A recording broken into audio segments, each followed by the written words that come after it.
joyful music that made other people feel good. It put the Beach Boys in the Rock and Roll Hall of Fame. The 1966 album Pet Sounds earned Wilson the title of genius. And God only knows what I'd be without you. With its sophisticated harmonies and production, it became one of the greatest and most influential albums in rock and roll.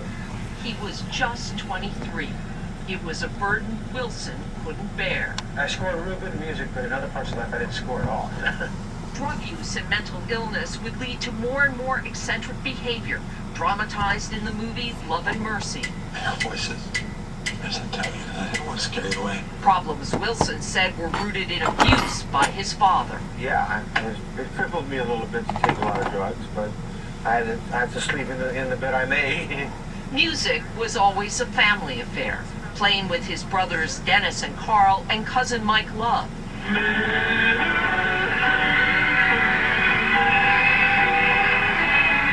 Brian's daughter Carney co-founded the 80s pop group Wilson Phillips. Making music, Brian Wilson said, was a spiritual experience, finding harmony in the studio that often evaded him in life. Truly a legend, NBC's Ann Thompson, that report. And actually, just moments ago, President Trump offered his condolences, calling Wilson a true musical genius, right up there with the greatest ever, and saying that his music will live on forever. We turn now back to politics and to the trailblazing story of Democratic Congresswoman Sarah McBride. The new documentary, titled State of Firsts, chronicles McBride's historic run to becoming the first openly transgender member of Congress and the backlash that has ensued. Let's take a look. When you are a first, you feel that responsibility of demonstrating that it's possible. I am proud to stand before you as your next member of the United States House of Representatives. The Republicans maintain the control of the House, and I started to think they're going to try to ban me from the restroom. It's not just that they don't want me in bathrooms, they don't want me in Congress. There would be a bounty on my head if I said that I would not comply. I'm a trans person, but I'm also an elected representative of 1 million people for whom I am the only voice they have in Congress. And Congresswoman McBride joins us now. Thank you so much for being here. Obviously, it's a history-making election, but you're also trying to just do the day-to-day work of your constituents. Tell us the challenges you have faced so far in your first few months in Congress. Well, thanks for having me. And one of the reasons why I wanted to participate in this documentary was because it's easy to tell a simple story about a first, but within it there's a lot of complexity, there's a lot of nuance, and I think the documentary really captures the challenges one has when trying to not only become a first, but to navigate a space where you're a first. At the end of the day, I know that the only way that I'm going to guarantee that while I may be a first, I'm not the last, is to quite simply be the best member of Congress that I can be. That means fighting hard and fighting smart. It means picking my battles, and it means representing my constituents and keeping the focus always on them. I'm proud that during my time in Congress, just 5 months, I've introduced 5 bills. 80% of those bills have been bipartisan. And just yesterday, 160 days into my term in Congress, we secured total over that time $2.4 million to Delawareans in backlog tax returns, Social Security checks, veterans benefits. Because at the end of the day, my job is to deliver for Delawareans, and that's the only way I can fulfill any responsibility I have to any other community I'm a part of. I think it's been so clear in the way that you've spent your early months of Congress that you were focused on the work, but I even remember in writing my book about why we haven't had a female president yet, what many operatives who worked with women who were trying to break that glass ceiling said is, yeah, you're breaking a glass ceiling, but you get cut in the process. Can you talk a little bit about that constant balancing act of knowing that by just taking up this space, you are different, but that also you are trying to just do the normal job of being a lawmaker? Well, look, there are definitely extra responsibilities and extra challenges that come with being a first, but the fact that I'm the first person like me in Congress, it reflects how lucky I am. It reflects how lucky I am to be able to live my truth and dream big dreams and do work that I'm passionate about. And the cause of my life is making sure that the supports that I've had, whether as a trans person, whether as a caregiver to my husband, that those supports are a reality for everyone. Look, life isn't always fair. There are extra responsibilities and extra challenges that folks across this country of so many different backgrounds face. But the only way we make change, the only way we open hearts and change minds is if we engage in the hard work of change making. And that means going into spaces where you're often having challenging or painful. You know, that was the very thing that Obama run off of, was change, change, change, and basically what the American people got in response to Obama's movement of change was a pocket full of change. The rest of us got ripped off. There's no doubt that $2.4 million sounds like a substantial amount of money, right?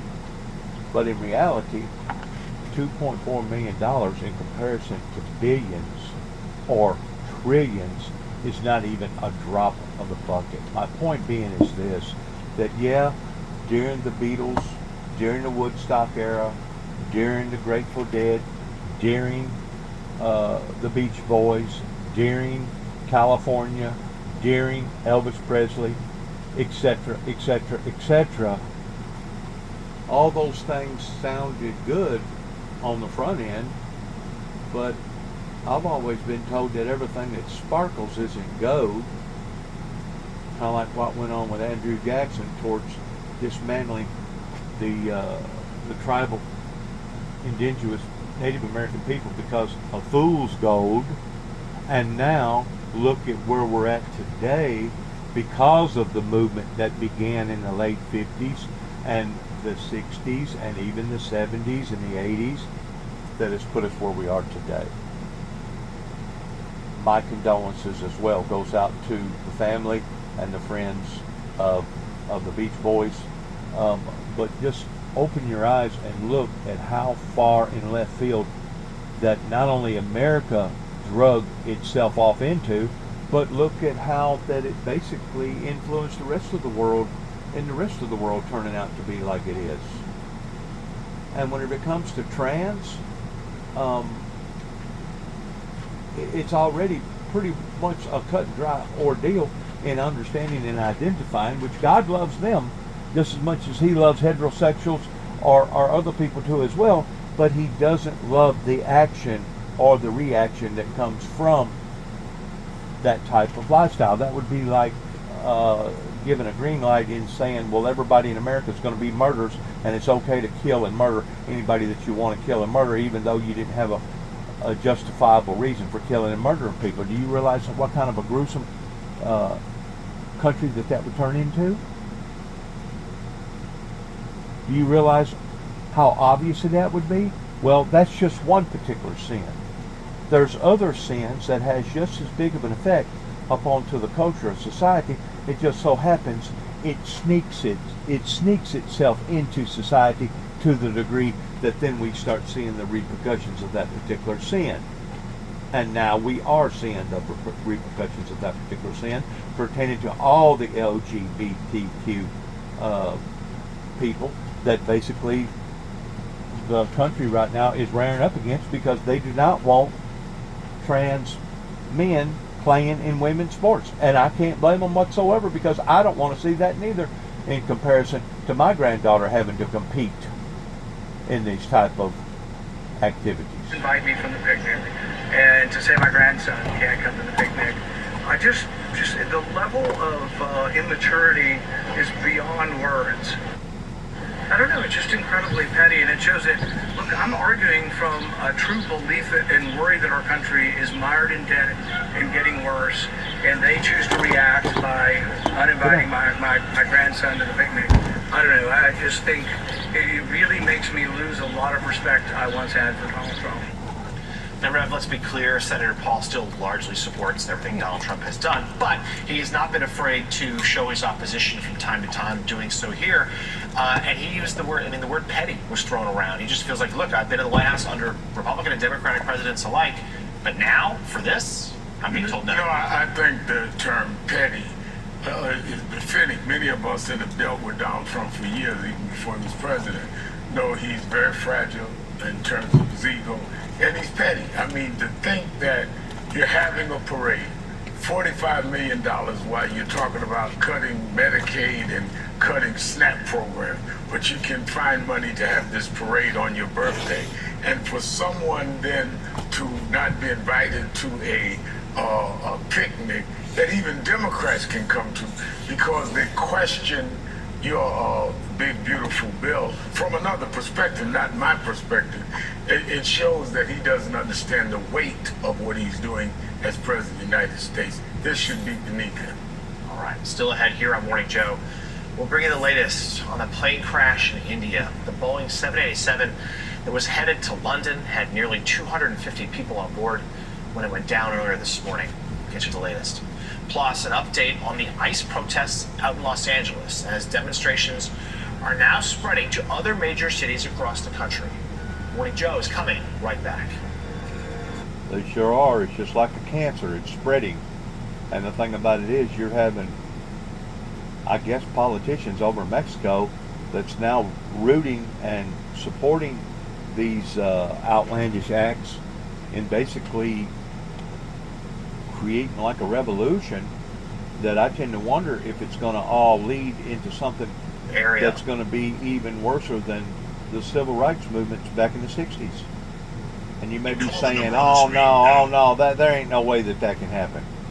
Trust me, there's a way that can happen. Whenever you're talking about evil and you're talking about various politicians that has allowed for this to get out of hand the way that it has, to the degree that the way that they talk is something like 40 million people over here that's from other countries. I don't know if they're all illegal or not, but that's a whole lot of people, if you ask me, that now you're going to go in and you're going to alter or change or dismantle their way of life because they did not become legally citizens because of various politicians that was creating these sanctuary towns or sanctuary cities or sanctuary states that's now come back to bite us all in the butt.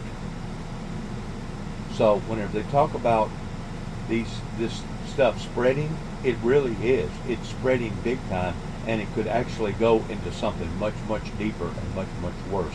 I hope to God that it doesn't. But my son and I, he called me last night, we discussed it, talked about it, and it's very concerning.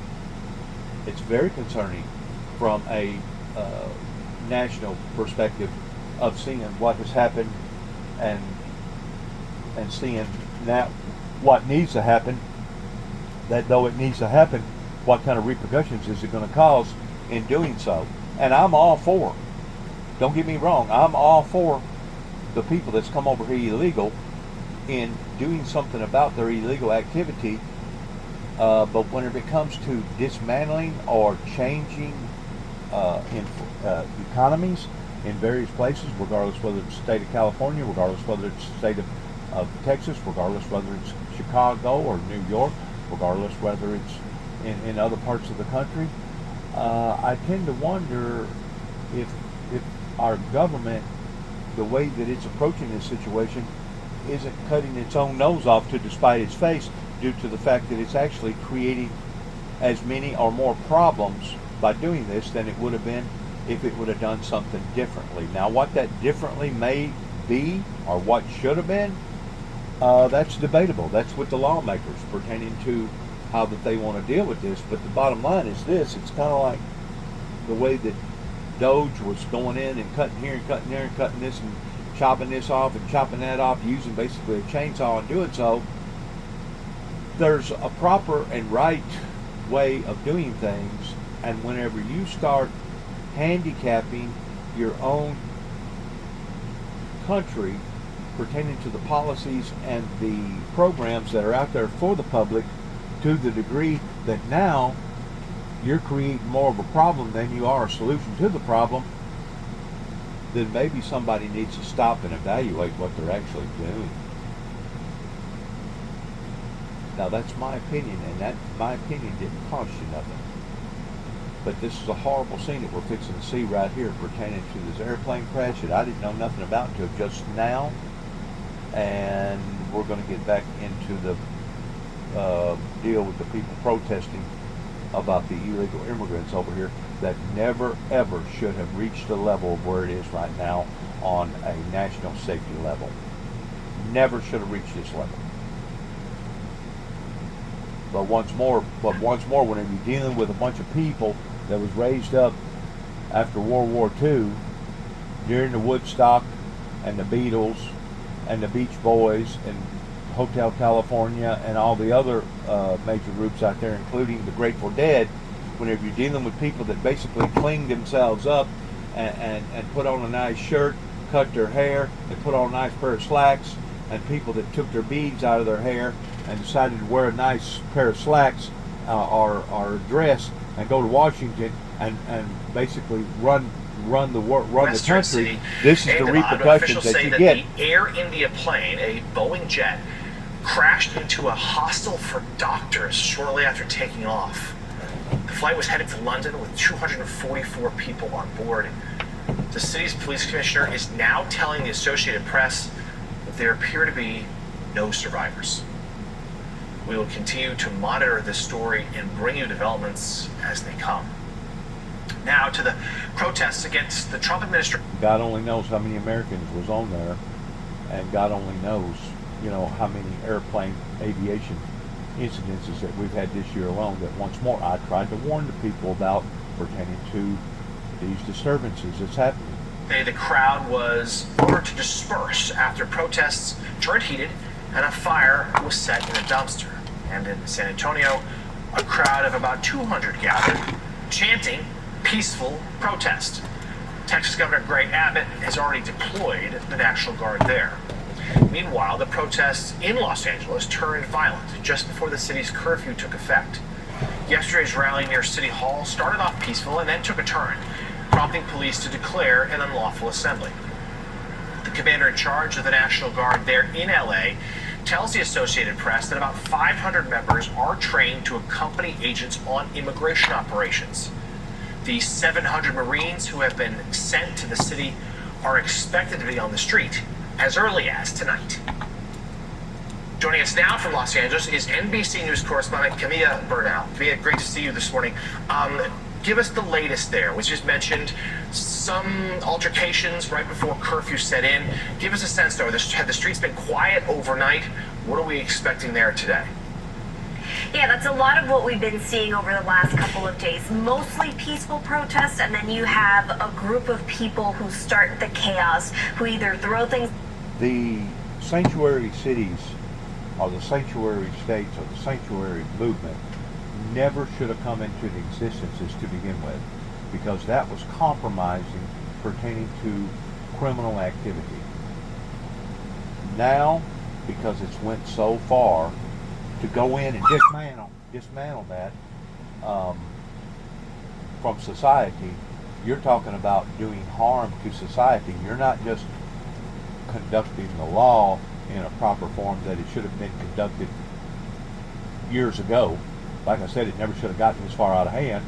But now, the way Donald Trump's wanting to go in and do it, it's actually going to petrify economies. It's going to petrify neighborhoods and communities, because whenever you go in to these sanctuary areas that basically has had generations of people working and living and going to school and functioning as a productive economy, and now all of a sudden you're going to jerk all them people out, regardless whether they be school teachers or waitresses or just normal laborers with children that was born here. You're going to create, I believe, more of a problem than you are a solution to the problem.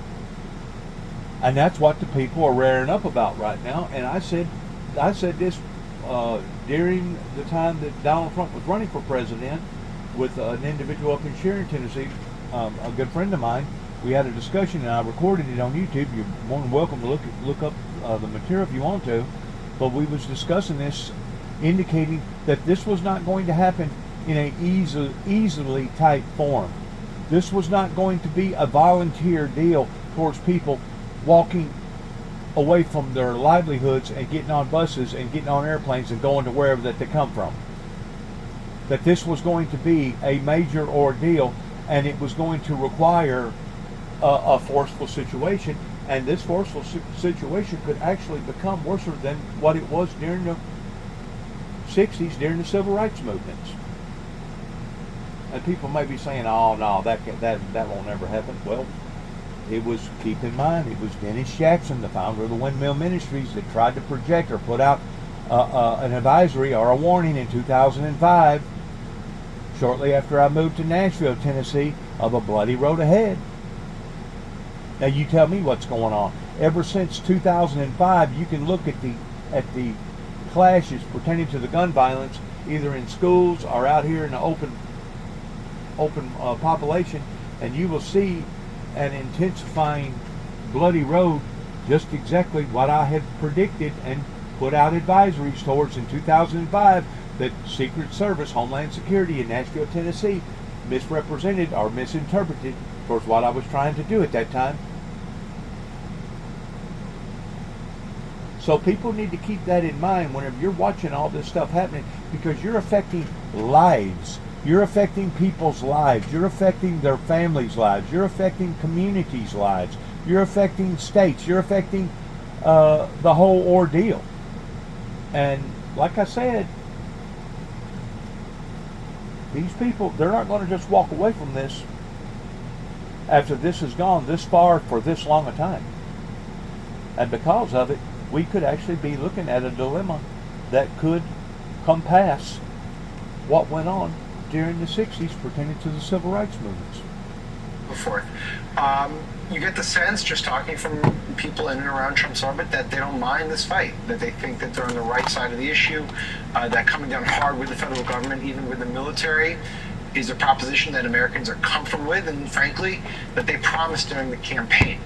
But then you do, and I know we're going to be talking about it, get some polling numbers that does suggest that the public is a little bit queasy with what's going on here.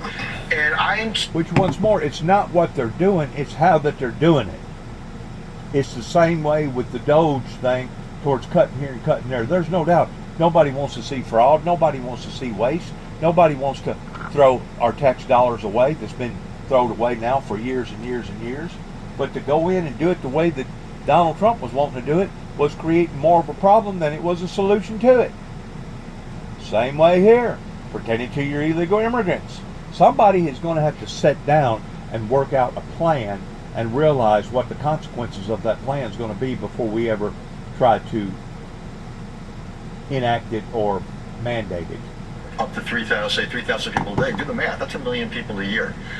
And that could go on. That could be a feature of the rest of the Trump administration, just given the numbers we're talking about. Then you're going to have protests, and you're going to have the dynamic between protesters, police, National Guards, and potentially the military. For the military, I think it's bad in lots of ways, Jonathan. If they're doing this, then they're not available for other things. The readiness impact, they're not trained for this. Military is not trained for interacting with civilians. That's not their military is trained to kill, for the most part. This is not what it is they do. I also worry about unit cohesion. The politics of this seeping into the American military a little bit. This could become a flashpoint within it. It could cause all sorts of internal friction and unrest. And it also breaks some of the bonds between the U.S. military and the American people. I mean, think about it. Since Vietnam, the military in some ways has become the most successful institution in American society. And what we are doing, in some ways, I would argue, is putting it at risk by asking it to take on an enormous domestic mission, which is not essentially what it is trained for. And ultimately, this is going to bring forth fundamental constitutional issues and political issues in this country. The military that President Trump is trying to make more and more political, it would seem. So let's turn now to that new polling. It's from Quinnipiac University, and it shows that 38% of voters approve of the way Donald Trump is handling his job as president. That's lower than other recent polling. To underscore, just 38% approve, while 54% disapprove of his performance in the White House. The president is also underwater on some of his top issues, including immigration. On that issue, Trump's approval rating has dropped down to 43%. Trump is also upside down on questions of deportations, on the economy, trade, his handling of the nation's universities, as well as the conflicts in both Gaza and Ukraine. A majority of the voters also had objections to his signature piece of legislation, which of course he has deemed the big beautiful bill. 53% of those polled do not support the legislation, 27% do support it, and another 20% offered no opinion. So Mike Barkle, some other polls lately have him a little higher than this. This is the lowest we've seen, but although the trends are there, his approval rating has declined, especially in the last week or so. And let's just start with the idea of on his signature issue, because we heard from Sam a moment ago, he's right, immigration was perhaps one of his key campaign promises. He said, I'm going to do this. Perhaps Americans, though, didn't anticipate the presence of American soldiers on American streets, as well as some of the other in-your-face tactics. What do you see in these numbers?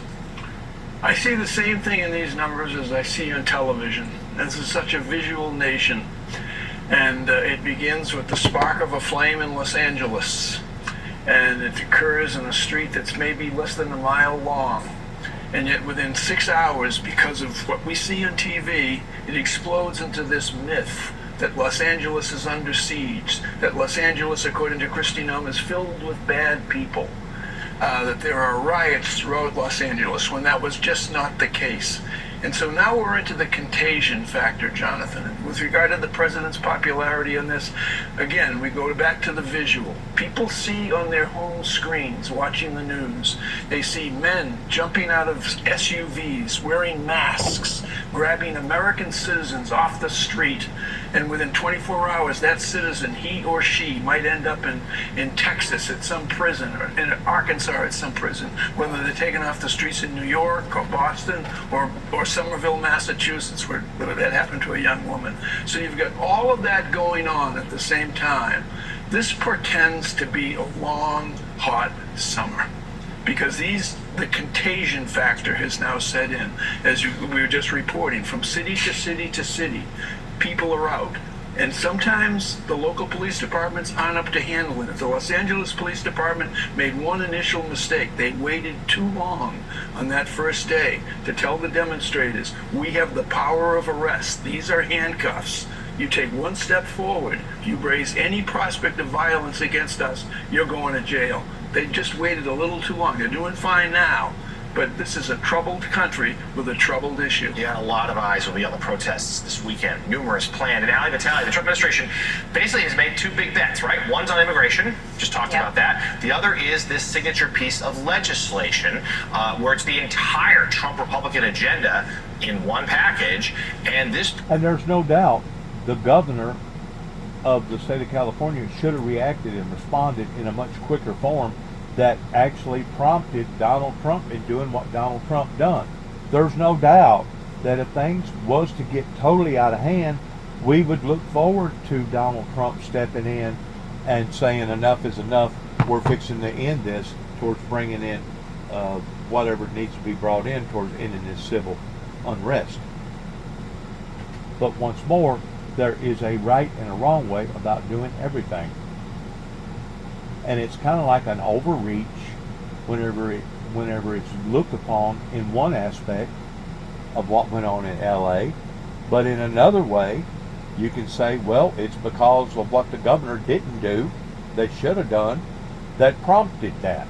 So, there's many different angles, or there's two or three different, as the old saying goes, there's always two sides to the coin, and there's always two sides to the story, and one needs to be intelligent enough to be able to look at these things in a positive reality form. But the bottom line is this: because of what's going on in Washington, D.C. this weekend, in which I appraise giving high marks to our military that basically started 250 years ago. I don't know nothing about all that other stuff that Donald Trump's planning in Washington, D.C. That's his own deal as far as I'm concerned. But if you add that on top of what the people is witnessing pertaining to the raids and the military, you got an ingredients, my friends, of poison. You got an ingredients of catastrophe brewing right around the corner. And whenever I talk about things becoming just as bad, if not worse, than during the Civil Rights Movement. I'm not joking.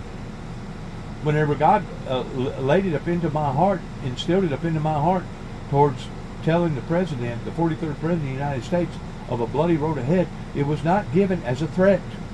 It was given as a warning. And the warning was, if we continue on the road that we're on, it's going to be nothing but a bloody road ahead. And since I gave out that advisory in 2005, you can look at the statistics with all the gun violence, with all the massive gun shootings, that only exacerbated once that advisory went out, which once more proves that the individuals talking behind the camera right now pertaining to the messenger, or you can use the word prophet. I'd rather use the word messenger myself than use the word prophet, but it just goes to show you that I nailed it. I nailed of the fact of a bloody road ahead, just like I nailed it pertaining to massive electrical disturbances, that if the truth be known, they'll do a major investigation on how that airplane went down in killing all them people. But whenever it's all said and done with, it'll be some sort of malfunction pertaining to something that went on, pertaining to their different stuff that is required for them to look at and be a part of when it comes to safety issues. To 5 people with knowledge of the situation who spoke to NBC News. Sources say that Israel views the emerging deal framework as unacceptable and may decide to act alone. American embassies in the region have been ordered to assess risks, and non-essential personnel are being evacuated. Now, while the United States is not expected to participate militarily in any possible strike, officials remain on high alert as Iran could retaliate against American targets. So, Richard, let's take a moment and discuss this. The next round of talks, Oman just... Now, it was Donald Trump that mentioned the Arab Accords. It was Donald Trump that got the embassy to be moved. It was Donald Trump that knows about biblical Bible prophecy, as well as the occurrences going on with the founder of the Windmill Ministries missions. But yet, no, we still don't see no true movement coming from Israel in building back the third temple, where the doomsday devil's duel is supposed to effectively take place. And I'm seeing so many half-truths. I'm seeing America still talking about one thing but doing something totally the opposite. The church world, I'll use that for an illustration here. The church world that I've been listening to now all my life preaches about the false prophet, the Antichrist, the one world government, the two witnesses, the new monetary system pertaining to the mark of the beast, and all these other things. But yet now, to this day, this is what, June the 12th or the 13th, the Windmill Ministries here at 291 Thompson Road, Sharon, Tennessee, zip code 38255, still does not see a movement. Still cannot rally the people in a positive type way. So maybe it's going to take a bloodbath pertaining to what Donald Trump's doing before people are ever going to start listening to me. But I'm going to tell you what, if it does, that's a very, very high cost for a group of people that was dead set, that they was not going to take heed or listen. A bunch of stiff-neckers that wasn't going to listen to the things that the messenger was bringing forth pertaining to the messages that now is undeniable towards them happening. Is undeniable towards them happening. And have happened and will continue to happen until we see a revival of a mighty majority movement here beginning in the United States. And if we don't, maybe we are all doomed. Maybe this thing is only going to wreak havoc and get worse and worse and worse. And once it reaches that milestone moment, that's whenever God the Father throws the towel in and says, well, there's no doubt they've crossed the Rubicon, there's no helping them now. And that's whenever God will basically weigh out his losses and his wins, and he'll come back in flaming fire, taking vengeance upon them who know not him, and basically throw this great planet off into great tribulation. If that's the trajectory that the world wants to take, continue to stay on the same trajectory that you're on, according to the American politics and the American media. Stay on the same path that you're on, because you actually are ushering in the new millennium era.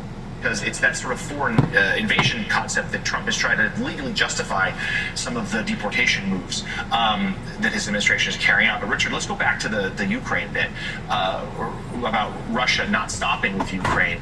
We know that. Lindsey Graham also. He's one of the co-sponsors in a bill that now has 80 sponsors, a really tough sanctions bill against Russia that President Trump simply hasn't supported just yet. We know for a decade now, Trump has been very deferential to Putin and has blamed this war almost equally on both Moscow and Kyiv. What does it say to you, though, that his top military advisor was willing, and we haven't seen this much in this administration, to defy him, tell him, no, he's wrong? That's actually welcome. The purpose of the chairman of the Joint Chiefs of Staff is to speak truth to power. He came in after C.Q. Brown was fired by this president. I actually thought this was a good thing, and he's right. And by the way, Vladimir Putin, if he wants to, he could do certain things, say in Lithuania or one of these other countries. And there's a real doubt whether the United States would meet its so-called Article 5 commitment. Attack on one is attack on all in NATO. I think there's real doubt. He doesn't need to conquer a country. What Putin needs to do is expose that the commitment that's at the core of NATO is no longer certain. If he does that, that's the end of NATO as we've known it. So I actually think this is potentially a really big moment. And Jonathan, know what's still missing? Any sign that this administration is prepared to help Ukraine militarily in an open-ended way. Even if these sanctions were to happen on Russia, let's be blunt, that would not be enough to get Vladimir Putin to back off. So, Richard, off of what you just said, with regard to Article 5, with regard to Putin wanting to take over Lithuania at some point, and us doing nothing. There's a huge meeting in Ottawa today, many European leaders there. Are we on the verge, or are we there? Are we now a nation alone? Well, essentially we're entering into the post-American era in terms of European security, where our role will go from dominant to something much more junior, and the Europeans are increasingly contemplating a future where they might have to be self-sufficient. There's good aspects of that. There's also really uneasy aspects of that, particularly over the next couple of years. And more broadly, Mike, think about it. President's announcement on tariffs.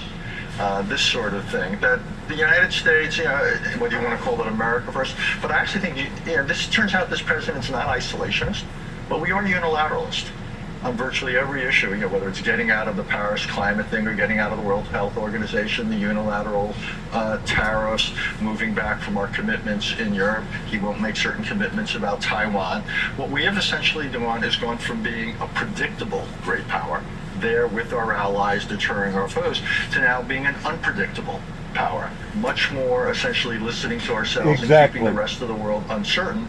And I think what you're beginning to see is American allies adjust to a world in which the United States, after 80 years, is now playing a fundamentally different role.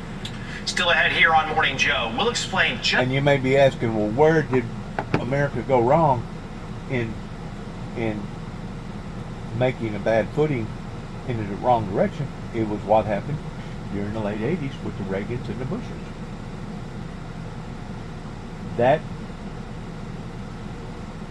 rebellion that began then has put us where we are today, and now other leaders in other countries are realizing that, my God, the things that they preach over there pertaining to their Constitution and their other type of laws. Look at, my God, how they've done this particular individual.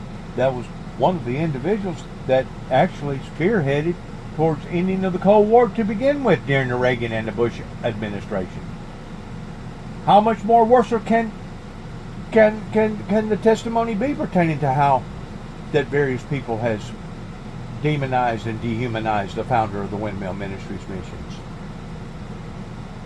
I've never seen a society that was so mixed up. That's my whole point in trying to go back to the Beach Boys of his death pertaining to that era, that it was in that era, in the late or mid 50s, leading to the 60s and the 70s and the 80s, whenever we've seen all this stuff changing in America, that has put us where we are today. And I'm sure that there'll be people that will argue that. But I'm telling you right now, the fault falls upon to the feet of the adults. It falls upon to the feet of the baby boomers, those that was stepping or leading the way, that has led us into this endless cycle of uncertainty. And once other countrymen in other countries start seeing how uncertain that the American people are towards not having a good footing, they'll make their own decisions towards what happens and what doesn't happen in the future. That could actually bring that much more remorse into our lives, depending upon how the President of the United States handles the problems that we're looking at even right now, in addition to the problems that we're going to be looking at 2 years from now, or 5 years from now, or 10 years from now. There has to be good leadership qualities in this country, or people are going to lose confidence in us. And as they're losing confidence in us, they're going to start going to other places in taking care of the problems that they thought that the American government was taking care of, and come to find out they couldn't even take care of their own problems, much less the world's problems. In other words, we're being identified. We're being exposed.